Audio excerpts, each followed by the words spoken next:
Good morning, everyone. My name is Max Latona, as some of you know, and I am happy to welcome all of you here today for our program entitled Unravel, the Ethics of Fast Fashion Part 2. I'm the Executive Director for the Center for Ethics in Society here at St. Anselm College, and I will be the moderator for today's discussion. Today's event was scheduled intentionally by our center as a way of expressing support for the fashion revolution movement, a global movement to bring attention to ethical issues in the fashion industry. In a moment, I will introduce our discussion leaders and ask them to say a few words about the movement or fashion revolution to set the stage for our discussion today. Before doing so, I'd like to comment on two new things actually. First, our name. Yes, you will note that we are not any longer the Center for Ethics in Business and Governance or the Center for Ethics in Society. This change happened last week, in fact. Why the name change? Well, we decided to change our name in large part because of programs like today's discussion. While the ethics of fast fashion is indeed an issue for business and corporate governance, it's an issue that also goes much deeper than that. The ethics of clothing touches upon questions of beauty, our self-image, human rights and human dignity, and the environment, to name just a few. We hope you agree that our name change was a good one and will help us spread the word about our programs to others who might be interested. The second new thing is our format for today. Today's event is a little different from our usual virtual programs. This is a Zoom meeting and not a webinar. And as all of you probably know, that means that you'll be able to speak directly as opposed to sending your contributions to us through the question and answer function and having someone else read it. So we're kind of excited to try this out, to have a sort of real discussion with all of you, a public discussion, as opposed to the webinar format. But for this to work, we'll need some ground rules. And I think I sent many of these rules to you already in advance, but I'll just review them quickly. First, in order to be recognized, if you'd like to say something, you'll need to raise your virtual hand, at which point the moderator will call upon you and unmute you. So how do you raise your virtual hand? Well, if you look at the bottom of your Zoom screen, you will see a participants tab.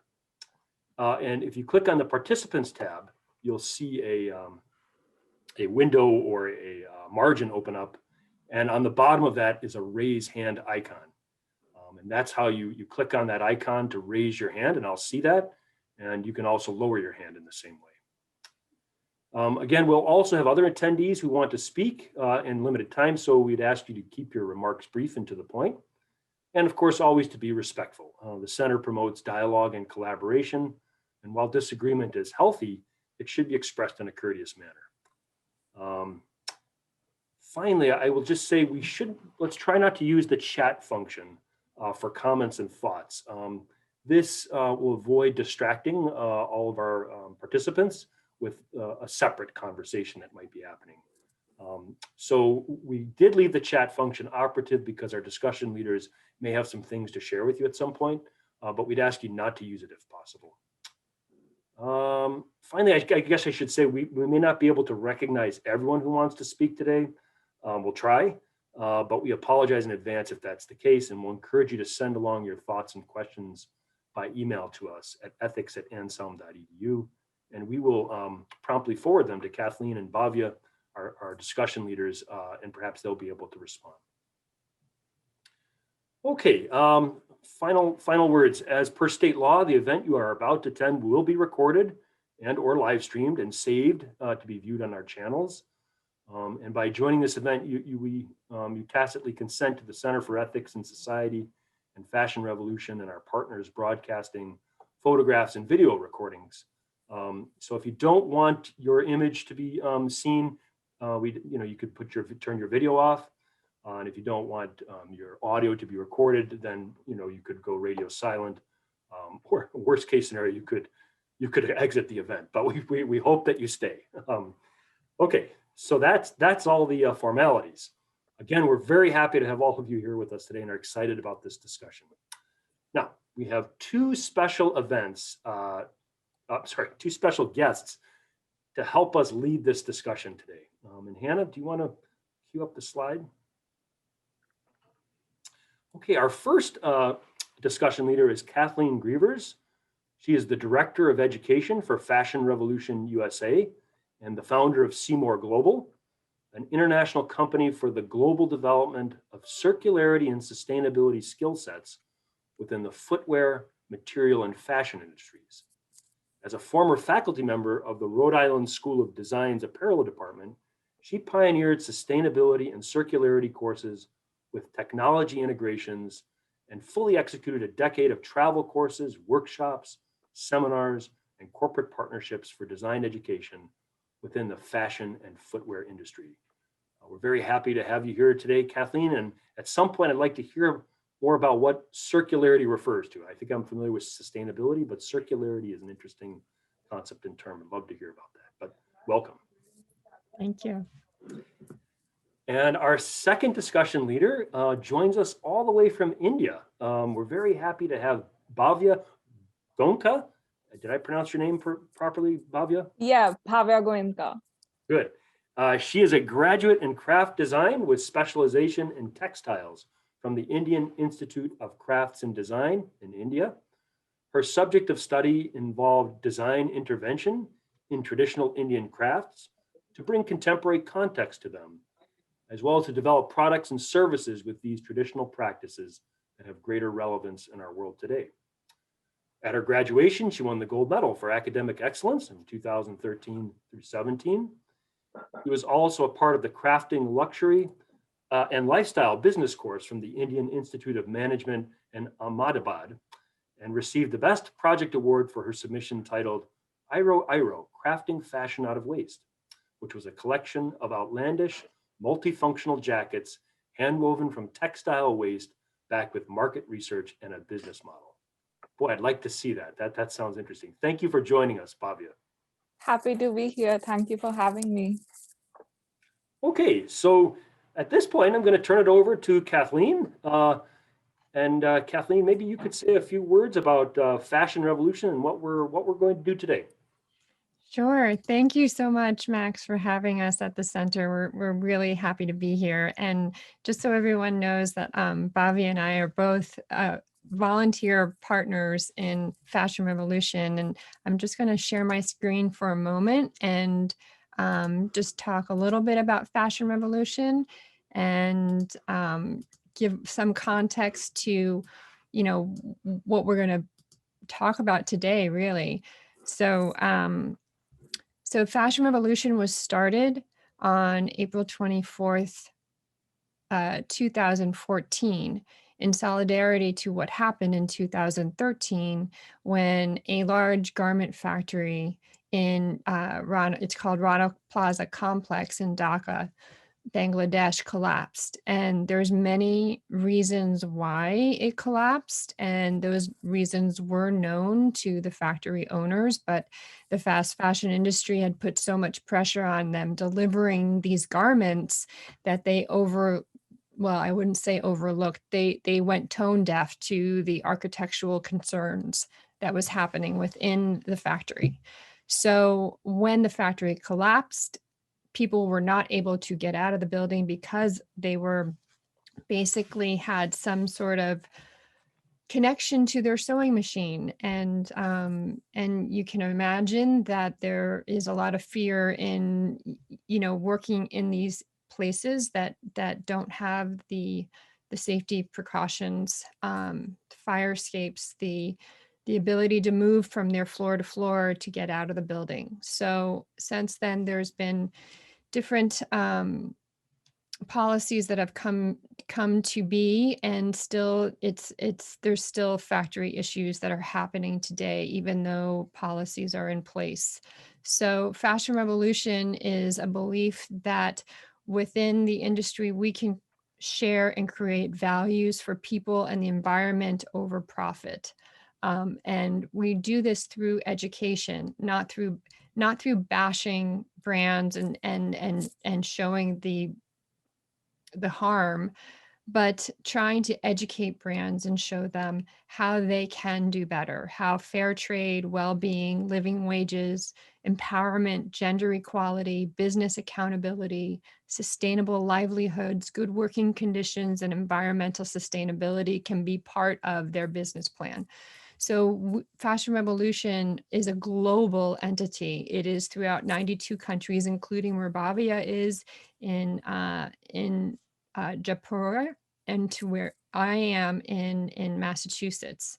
And so all of these countries are delivering this language of who made my clothes. And there is a short film that you can watch on your own, even if you just go to YouTube and go to Fashion Revolution on YouTube. There's a couple of amazing films. And as what I do here in the US, we're a little bit different chapter of Fashion Revolution, in which we have 5 directors leading our nation to understand the intrinsic needs of the fashion industry and how we need to change it. So other countries will have one country coordinator delivering all of these operations and working very hard at trying to do the global effort of switching the fashion industry. So this video, it's called the €2 t-shirt video. This is where I gained my interest in Fashion Revolution after watching this video. So I encourage you to also watch the €2 t-shirt video, which was made from Fashion Revolution Germany. So just to know that this is what happened in the US, the Triangle Shirtwaist Factory fire in 1911, which is very similar to what happened in Rana Plaza at a very smaller scale. And these things are happening constantly. So there's a lot of resources on Fashion Revolution, and there's a lot of open source sharing that happens within our student ambassador program that we had. Also policies within the US. Right now, there is a garment worker policy called, it's switched from SB 1399. It's now called SB 62, and it's in legislation that is hopefully going to be formalized to support garment workers in the US. Fashion Revolution globally has a fashion transparency index, which you can look at where brands are trying to do better. So these aren't brands that are sustainable. There's no brand that is sustainable. If you're producing something, you're not sustainable, but these are brands that are making the efforts to do better. So it's a really interesting reporting. And we also have student ambassadors. So anybody that wants to be a part of Fashion Revolution can definitely reach out, to the FashRev USA student ambassador, and I'll share the links later. And then brands, we just ask brands to understand that workers need to be protected and to ask who made my clothes. And quickly, this week is a highlight week. This is a pinnacle week for Fashion Revolution around the world. And this is just the main stage events that's happening with Fashion Revolution USA. And it's all on our Instagram, LinkedIn, Facebook. You can find this information, and I'll also share it in the link on the chat room later. Thank you. Great, thank you, Kathleen. So I think as discussion moderator, I'm going to get this started, and I guess we're going to start with a little video. Is that correct, Kathleen? Yes. So this video was one that, so I am also a professor and an educator, and this is a video that I do show. It's called Unravel. It's directed by Meghana Gupta, who I've been in touch with. She's delightful. And she created this video. It was released in 2012. So it's a very interesting video because you look at the perspectives of a westernized, really the westernized waste that happens, and it gets shipped over into developing nations. This one's shipped to northern India, and you see the reactions of people, and these people are called raggers.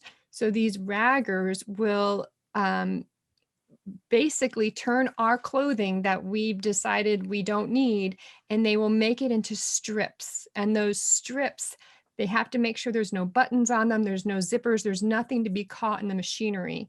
So you're watching these women, mostly women, rag our clothes and look at, why are we wearing this, and what must it be to be in this westernized civilization to wear this type of clothing. So there's some humor, but there's also this other reality that how we are perceived in other countries by the clothes we wear. Great. Okay, thank you. So I will promptly share this, and let's hope the video sharing works.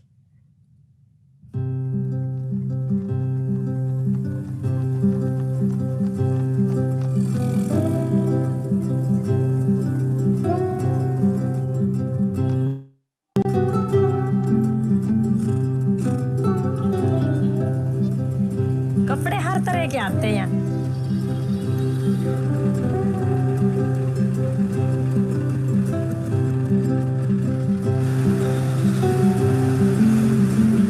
जैसे बाहर America से, Italy से, France से ऐसे आते हैं दूर दूर से।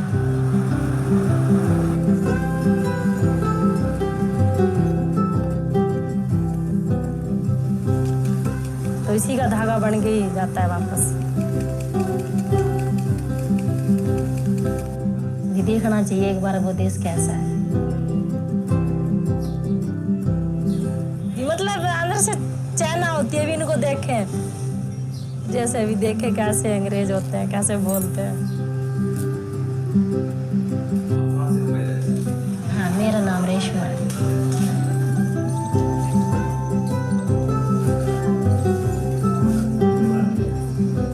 हम तो किराए पे रहते हैं, अपना घर नहीं है यहाँ।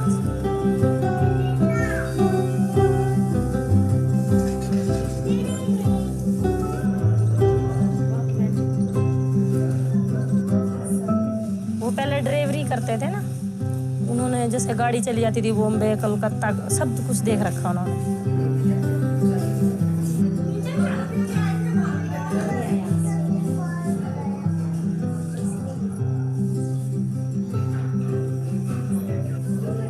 कहीं नहीं घूमे ना कहीं गए, बहुत शौक है।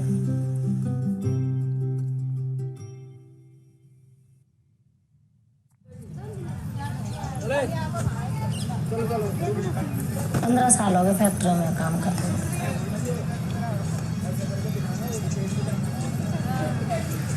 तो हम इसकी शॉर्टिंग करते हैं, रंग अलग अलग करते हैं।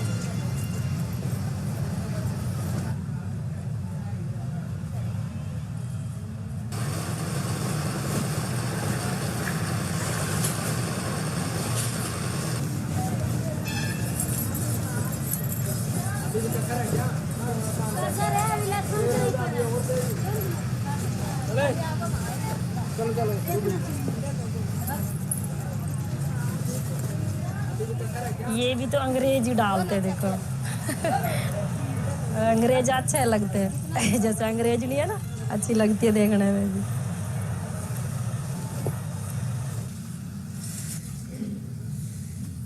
फिर वहां से समुद्र पार करके, मतलब गट्ठे बंदी होती हैं बड़ी बड़ी, समुद्र में बिल्कुल घर जैसा होता है जहाज।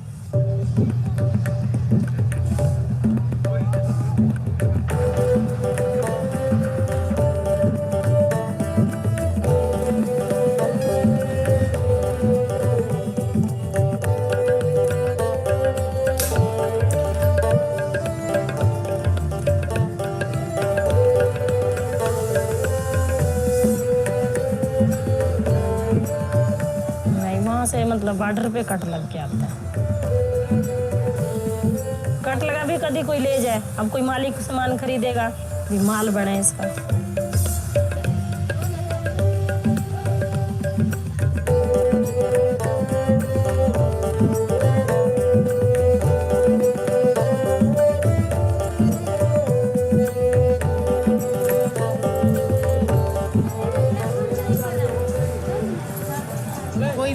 पहली बार इधर वो ऐसा ही बोलता है कि कपड़े सारे किधर से आते हैं, क्यों आते हैं इतने कपड़े, ऐसा ही बोलता है। पहना भी नहीं होता ये कपड़े।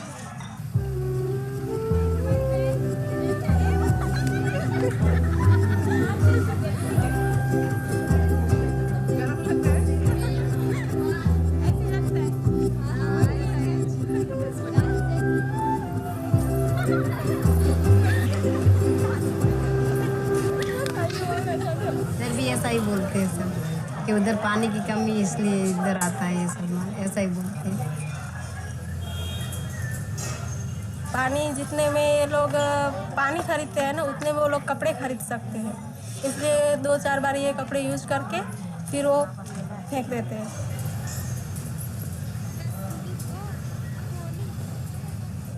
ऐसे सब बोल रहे हैं, वही हम सुन रहे हैं और किसी ने नहीं बताया है। पता नहीं उसको कपड़े धोने अच्छे लगते हैं या नहीं, या क्या बातें हो तो पता नहीं।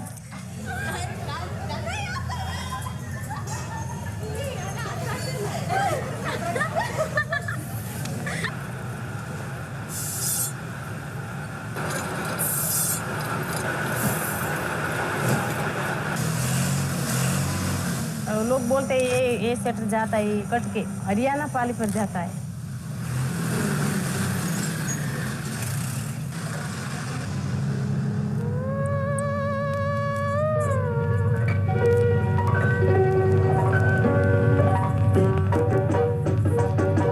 आज की रात पिया, आज की रात पिया, दिल न तोड़ो, मन की बात पिया मान लो। आज की रात पिया, दिल न तोड़ो, मन की बात पिया मान लो। आज की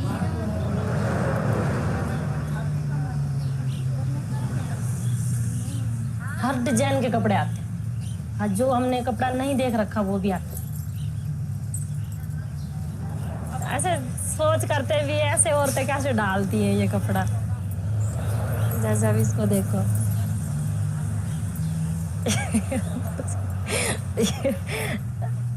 पूरा सेट बना हुआ है। ये अंग्रेज नहीं पहनती है ज्यादा, तो अंग्रेज ज्यादा। डिस्कवरी पे किसी दिन चैनल देखना आप, यही दिखाएंगे।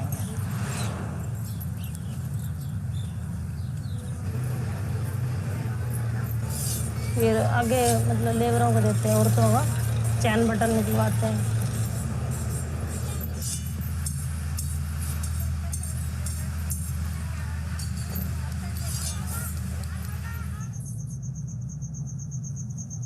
अजीब चीज तो यही है जो ये है कच्ची, मोती भी लग रहे और ये नग भी स्टोन नहीं हो वो भी लग रहे।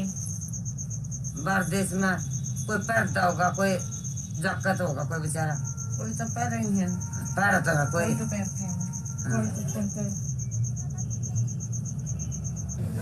बहुत अजीब अजीब कपड़े आते हैं, देख के भी हंसी आ जाती है भी ये कैसे डालते होंगे। इतने वो अजीब ही लगता है। कोई कोई पैंट तो ऐसी आ जाती है जैसे 4 बंदों की एक ही पैंट है, वो अजीब हो जाता है, देख के भी हंसी आती है। भी उस देश के इतने बंदे खाते हैं जो इतने मोटे मोटे हो रहे हैं।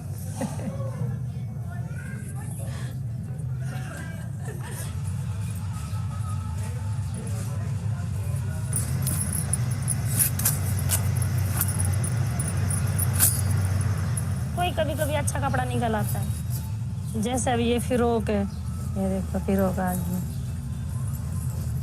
शर्म आती है ना, मतलब ऐसा कपड़े नहीं डालते। अरे यूं कहेंगी हाँ बुड्ढी लगाई फिर जींस पैर का सगी वा छोरी होते भी आगे लिकड़ दी। इसकी लगाएंगे। पढ़े लिखे तो आपको पता है डालते ही हैं।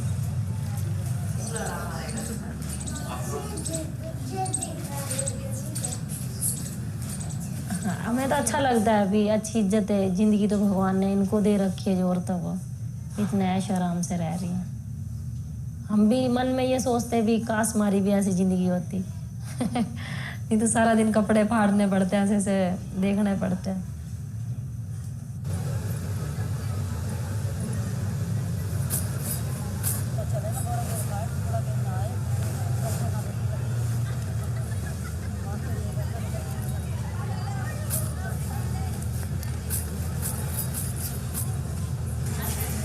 ये अलग अलग कटवा के फिर मतलब धागा बनता है ना अलग साइड में।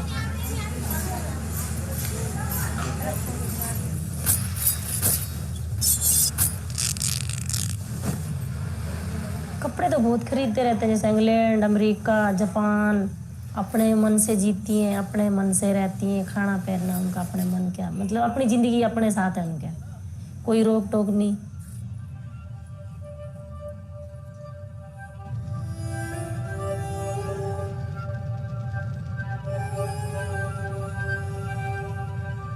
हमारी तो ये सोच है भी बहुत महंगे कपड़े होंगे वहाँ पे, तो वहाँ पे भी अमीर लोग हैं, उनको पैसे की कमी रहती नहीं, तो इसी वजह से वो कपड़े बेच देते हैं। वो अपने मतलब पहनने के लिए तो बहुत महंगे पहनते होंगे, जब बेचते वैसे ही दे देते होंगे, क्या पता। रेक पे तो आधा पीस लिया, फिर टीचर पे माल जाता है।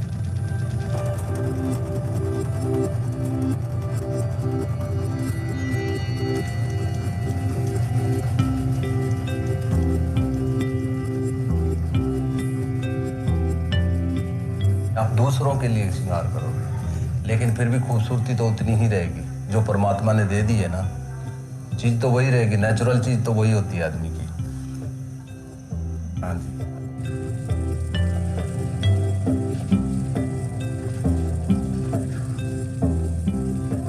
कार्ड पे जाके फिर फ्रेम पे आता है, फिर वो गोले बनते हैं धागे में।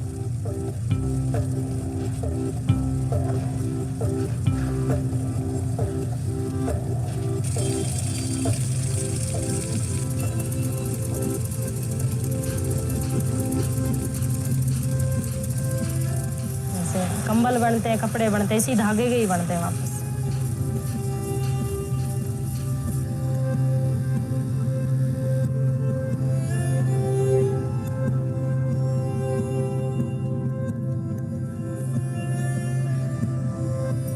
बाहर देश में जाते हैं।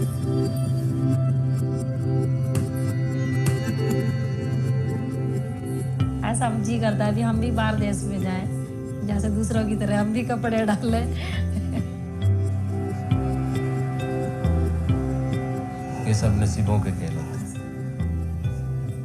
शायद परमात्मा ने हमारे लिए इतना ही लिखा था कि दाल रोटी खाओ और प्रभु के गुण गाओ, बस। बस सपने लेते रहो, एक दिन चिता में सो जाओगे। देखो किस में जाएंगे, मन तो करता है एरोप्लेन में जाएंगे। और इनका देश देखेंगे, कैसा देश है, कैसे कपड़े डालते हैं, कैसा खाना पीना इनका।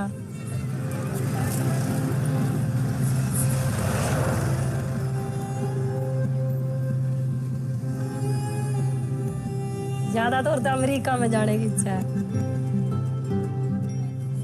कभी किस्मत में बेटे अगर घुमाएंगे तो जरूर घूमेंगे।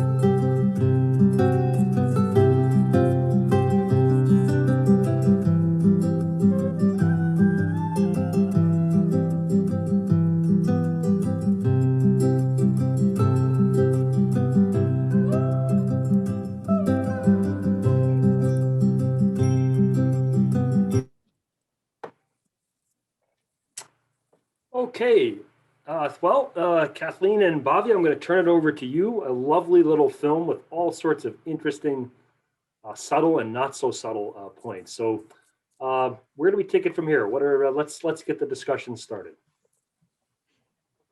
Bhaavya, I'm just wondering your perspectives.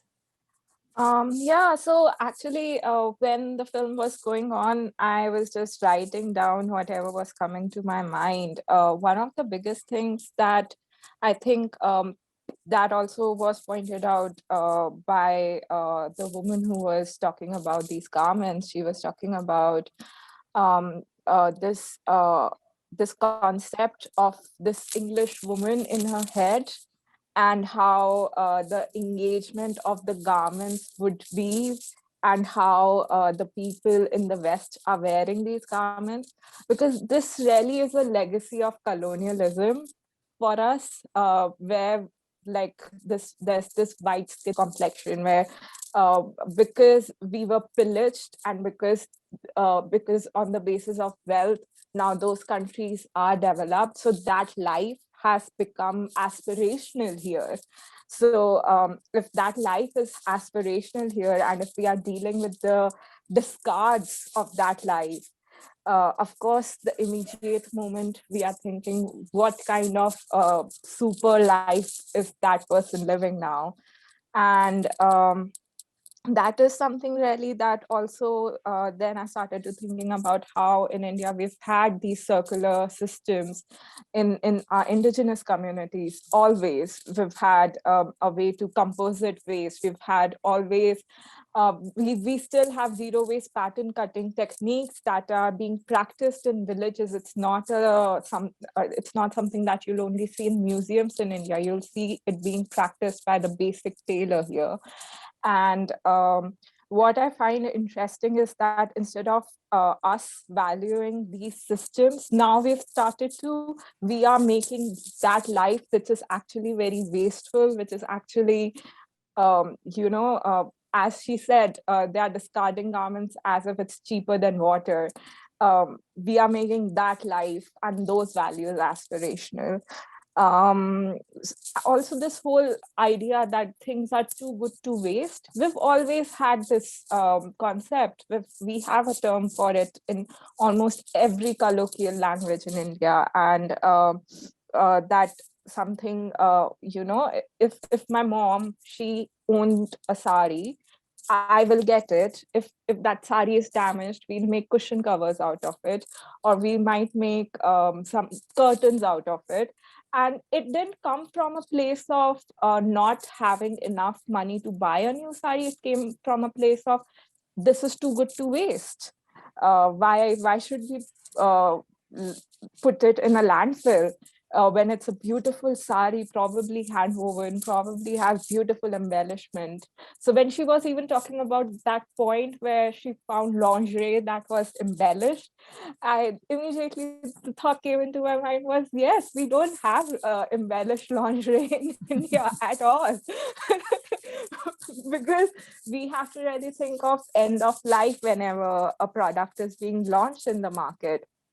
So those were a few thoughts that were like immediate that came into my mind. And something that also struck with me was how these women in that film, they are associating control and freedom of their lives and contrasting it with a life lived by a woman in the West.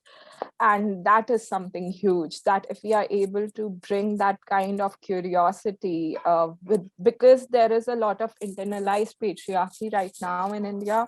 So if we are able to bring that kind of curiosity, and I was somehow amazed that these garments are able to do that they are able to spark that kind of curiosity amongst women, that can I lead that life where I have more control in my life, where I can make my own decisions in my life instead of my family deciding who I marry, that I don't get educated, that this is what life can be. Can I dream more than that? Those were some thoughts that I had. Yeah, no, those perspectives, I think Bhaavya brings so much. There's so many underpinnings from that film. And if I ever had the privilege of sitting down with the director and asking her, was the audience of this film for the US? Was it for India? Was it for Asia? Like, I often wonder what the message that she was wanting to bring, to look at the reflection of the US, or to bring insight that this mass overconsumption that we're constantly looking at, and the mindsets that other countries, developing nations, have had for since the beginning. It's just so curious to me on her perspectives too. Absolutely. And also I must acknowledge the importance of this platform to be we are able to have this conversation, because in India, we'll have these conversations amongst those liberal circles. I'll try and have these conversations with the people I work with, but it is so great to have it in a cross-cultural manner. This is a completely new experience for me, and I'm so grateful to have it. Wonderful. We have a question, Kathleen and Bhaavya, or a comment from Sherry. And so what I'm going to do is ask to unmute you, Sherry, and then you can unmute yourself and then speak. And then we'll ask you to mute yourself again when you're finished. So, so Sherry, you should have the option of speaking. Okay, there we go. I've traveled to India a few times on business. I think the last time was probably 2012, so things might have changed. But one of the things that I was always struck with was I felt that in general, their biggest asset was their tolerance, and their biggest liability was their tolerance, okay? Because it seemed like they tolerated so much, there was not the need to think for things to change. And when I saw this film, I was struck by the difference in attitude between the husband and the wife. And the husband, and it's not clear if he's still working. It said he was a truck driver. So I'm not sure if he's not working and she's supporting him. But, you know, his faith was in God. It was destiny. We don't need to change anything. Let's just put up with it. And here you have this woman who clearly has aspirations and wants to see a different life, and she's being held back. And, you know, because there's nobody there to encourage her. And I found that to be, well, terribly sad for one thing. And the other thing is, you know, fantasies are fantasies. And, you know, so we all have these fantasies about something. And then when you check it out with reality, you see, you know, something different. And, you know, I realized how lucky I am when I listen to her and I see her life. But you know, it's also sad to see somebody who clearly probably has ability and have it go to waste.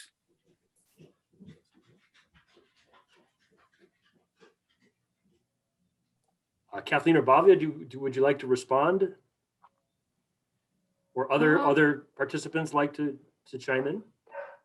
About tolerance, I would say what really happens, I feel, and in my very short experience of life, I feel what I have observed is that we learn to tolerate certain things for the sake of making sure that we have food on the table, because these are basic needs that have not been met.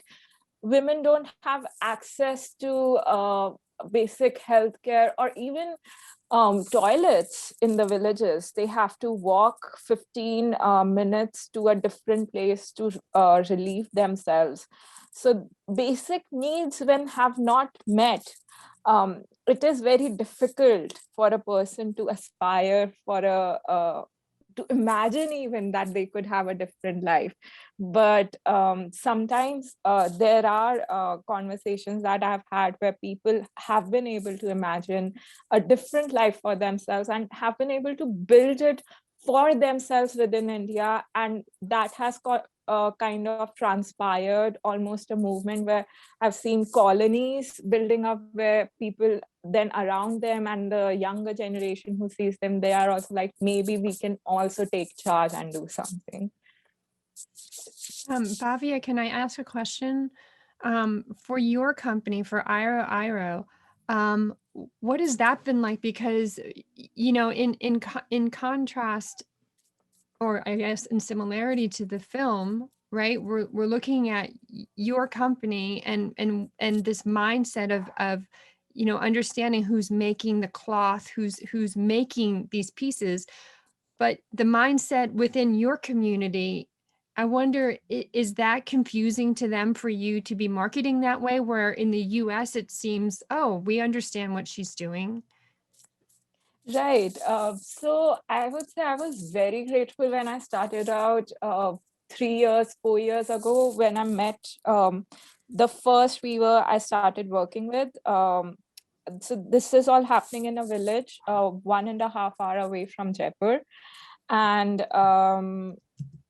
he was really open to experimentation, because a lot of time craftspeople can tell you that they are not.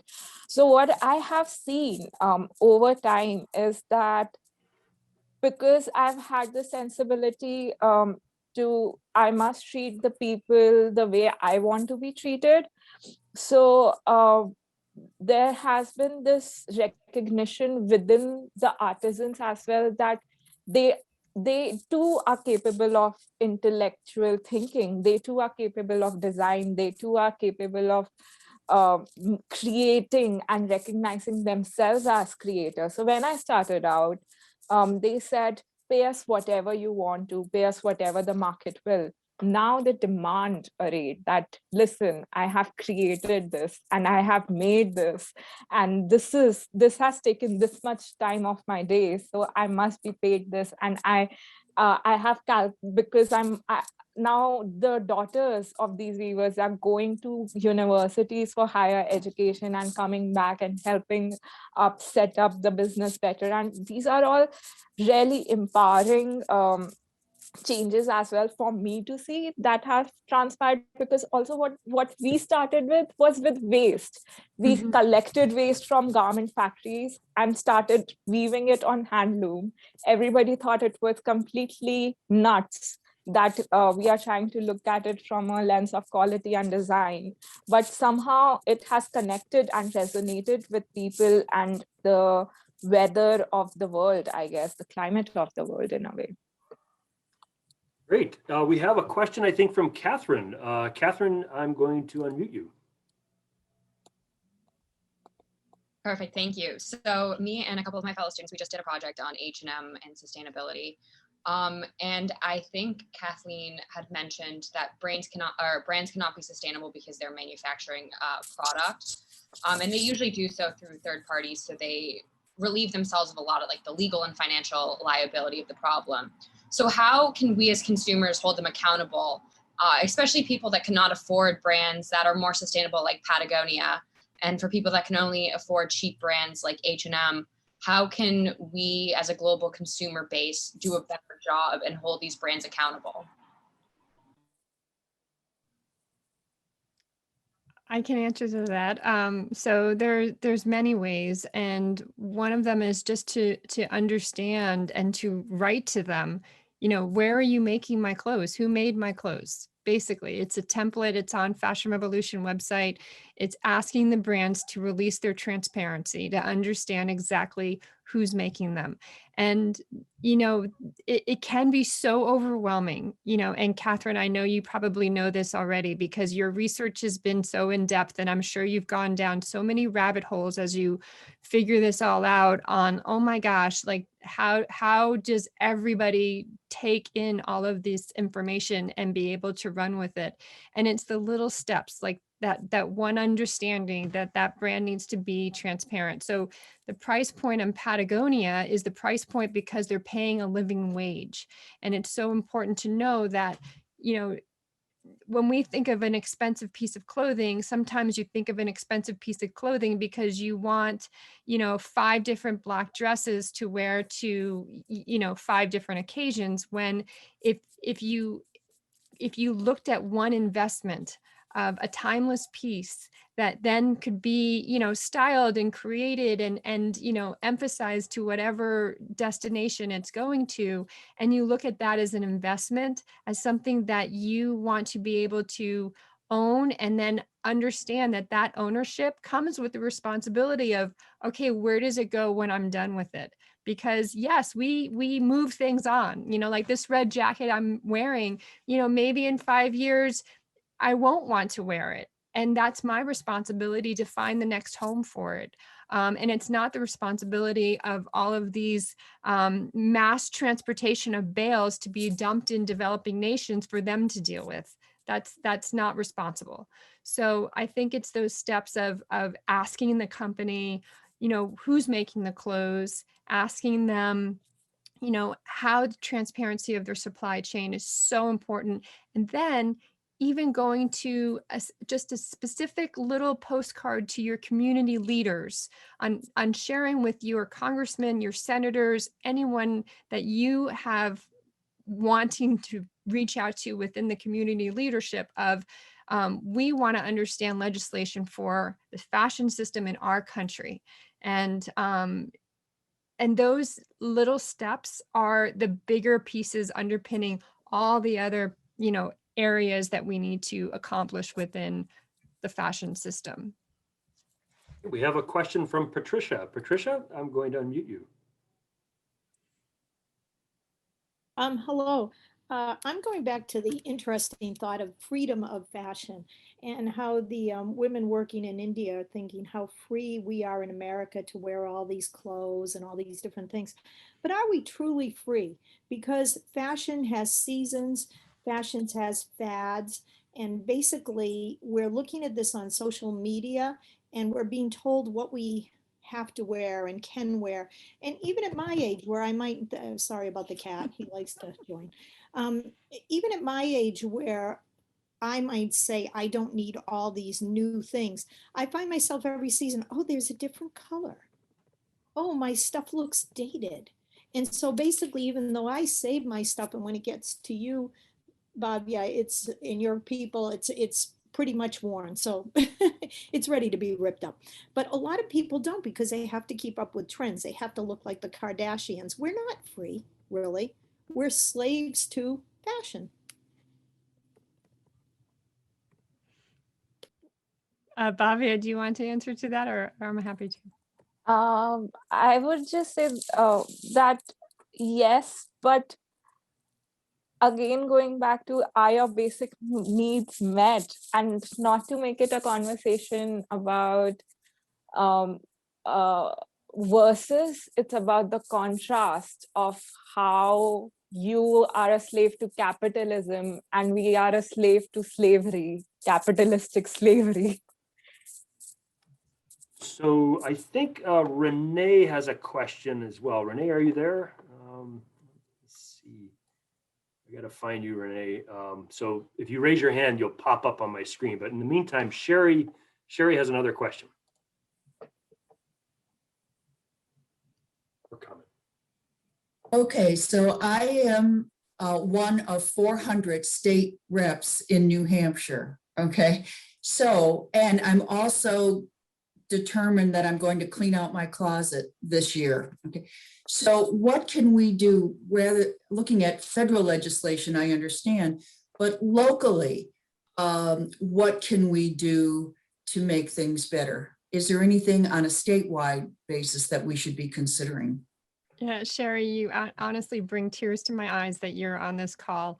We are looking for, Fashion Revolution is looking for legislation in that we protect the people who are making our clothes. So we look at community legislation for even the people in New Hampshire and where there's manufacturing in New Hampshire, and how are we making sure that those people are being paid a living wage.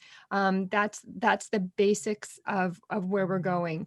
There's an article in Fast Company. It's called Fashion Czar, and we're calling on this new administration to actually have representation from the fashion industry into the White House, and to build up all of the other areas, because a lot of people think that fashion is just the Comme des Garçons runway or the next Dior walk, and it's not. There's so many pieces to this in the fashion and footwear industry. So I think to answer to your question, first and foremost, it's labor rights within your community and understanding, who's making. And there's some amazing manufacturing for clothing. And as Max and I talk about the history.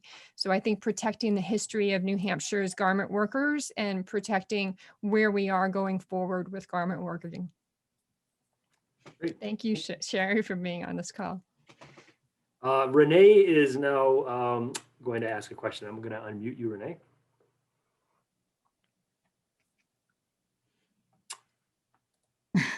Hi. I guess my question is, what about things made in America? I know that when I go shopping, it's hard, but I look at the labels of where things are made. And let me tell you, it's very hard to find things made in America. A lot of things, most things are either made in China, India, or Mexico. So I try to find things made in America, but it's hard to find those things because in general, I think the laws in this country protect workers more than the laws in other countries. At the same time, I feel for other countries because this is a means for people in those countries to support themselves. So what can we do? I know that I try to buy things made in America, but what can we do to help that that in the other countries, workers have certain rights, like fair wages, like conditions in the workplace that are decent? That's my question. So, Renee, I'll say that Made in America is a great marketing campaign, and that Made in America isn't what it sets out to be, because when you're looking at Made in America, I'm assuming that you're wanting to give back to this nation. And that's really where supply opaqueness comes in, because that label Made in America could be that, you know, the tag was sewn on in America, then it's Made in America. But where all the other components of it, where the fiber was picked, where the construction of the cut and sew piece, meaning like the knitwear piece was created, where the garment workers who then put everything together, where the so all those pieces are all opaque. And that's why we need legislation in the White House, so we know when it is made in America, or, you know, when it is coming in from an ethical source like Bhaavya's company, when we understand what the story of our garments are, then we have a relationship with that garment. Then we don't want to give it up, or when we do, we want to make sure it carries on. So Made in America has there's a lot to that. And my advice would be to look at what you're passionate about. And if you're passionate about only having, you know, cotton sourced from North Carolina, then you can go to some place like TS Designs. TS Designs uses 100-mile radius from their fiber to their t-shirt. And then the construction is happening there.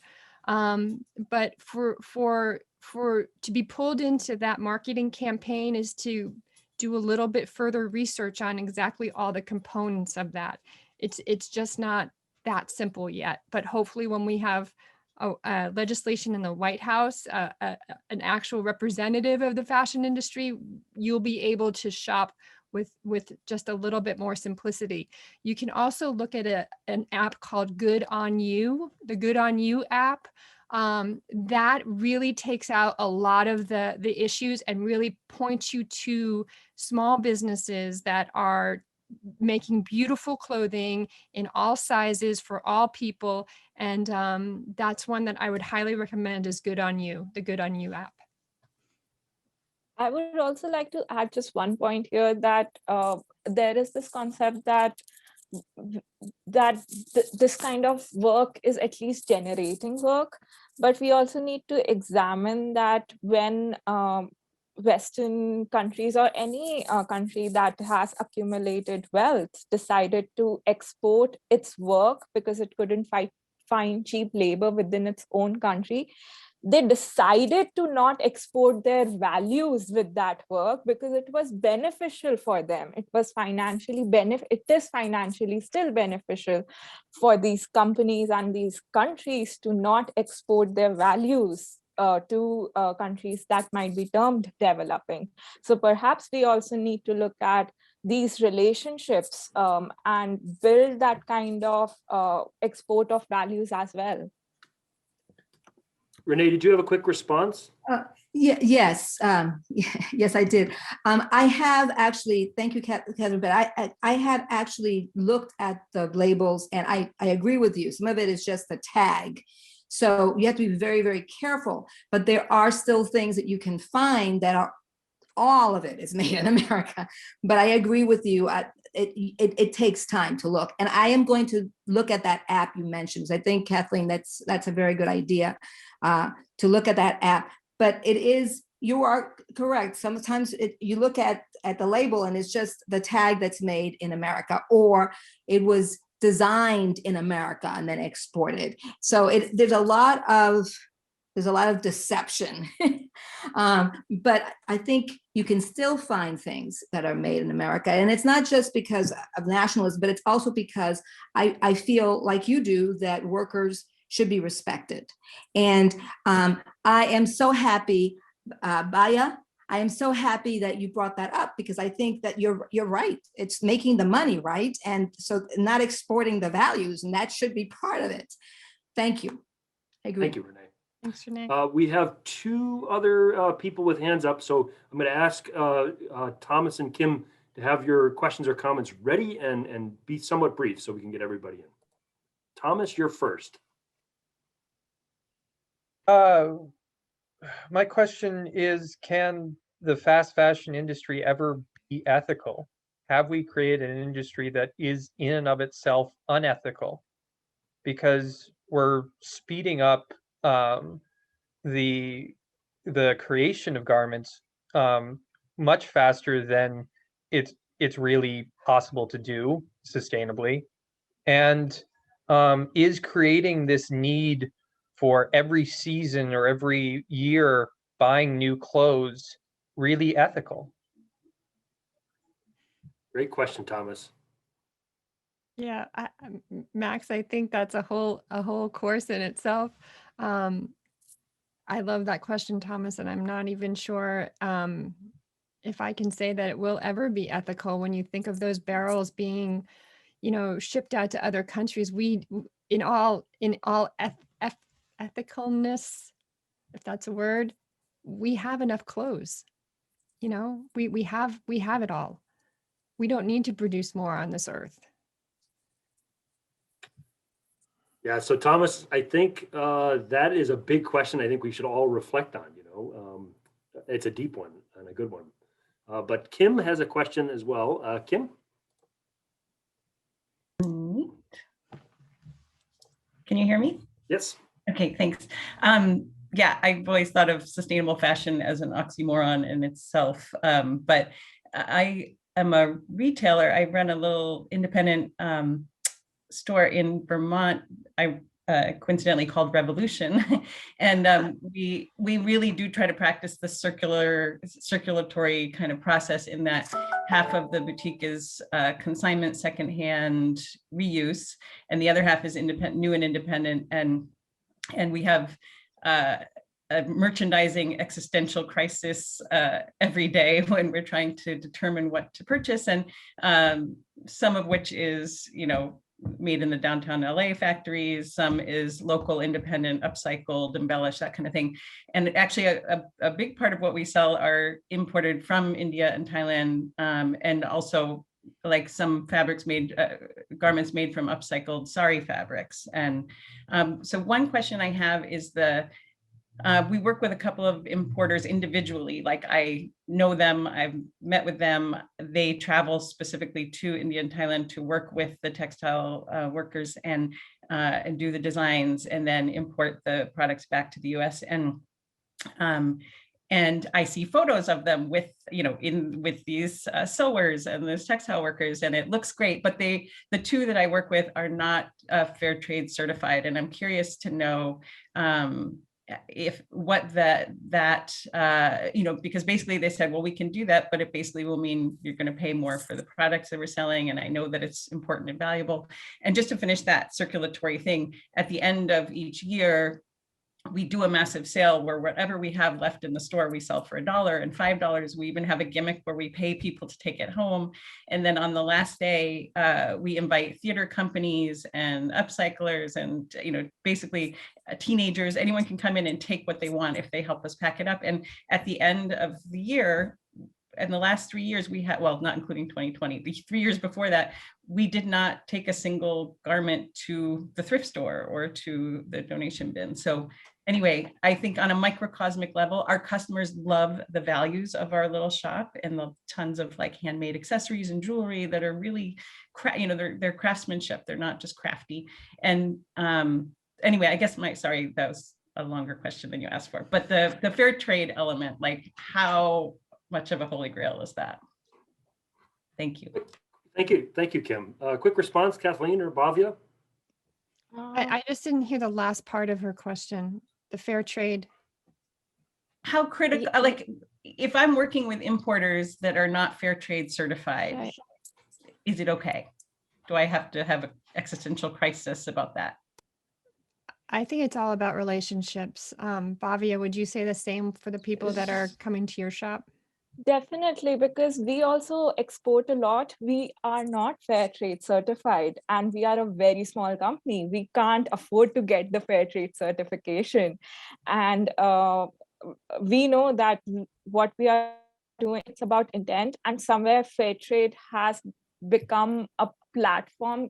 Yes, it is doing a lot of good, and yes, it is building a lot of curiosity, but it is also becoming a barrier for a lot of small businesses like ours, because now there are shops that would just import fair trade products, and small businesses like ours, we can't sell them.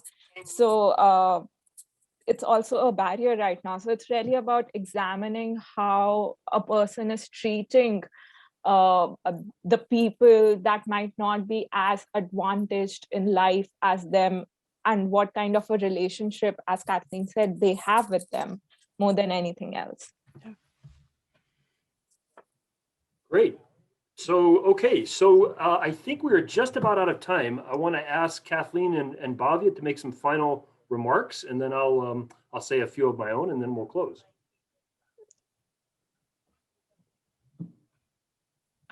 So I thank you, Max, for allowing this conversation on your platform. And this has been, you know, when I found what the Ethics Center was doing, when was it, months ago, with different types of webinars and opening up the understanding that everybody's a part of this. It's not just the fashionistas or people in the fashion industry. It's every person that's wearing clothing is a part of this. So I really appreciate this time to be in partnership with Bhaavya and to talk about this. Thank you so much.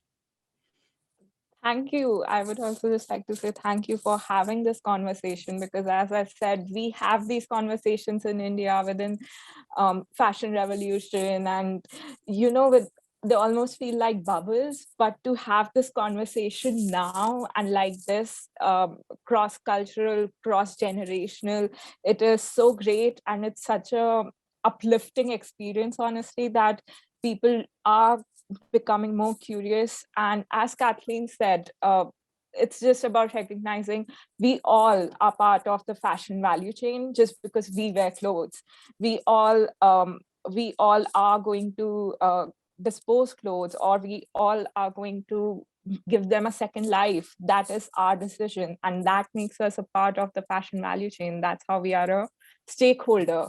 And thank you so much for letting us have this conversation. And thank you, Kathleen. This has been great. Thank you, Bhaavya. So yes, thank you both Kathleen and Bhaavya for your insight and your time, and Bhaavya for joining us all the way from India. And I want to thank all of our participants, and to tell you all that we're going to continue our engagement with this issue. There's so many interesting questions at many different levels that as a assurance and a promise from the center to all of you, we will continue to talk about this issue and engage it in a meaningful way. And we hope that we'll have Kathleen and Bhaavya back again for more discussion. Nico, I want to apologize that we ran out of time.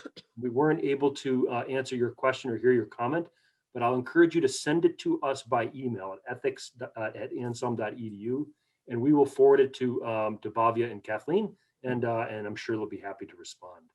And Aiden, the same for you. So thank you everybody for joining us today. This was fun, and I hope we can do more Zoom meeting discussions. It's a lot better than webinars, I think. So have a good day, and Bhaavya and Kathleen, thank you once again. Thank you. Thank you. Bye-bye.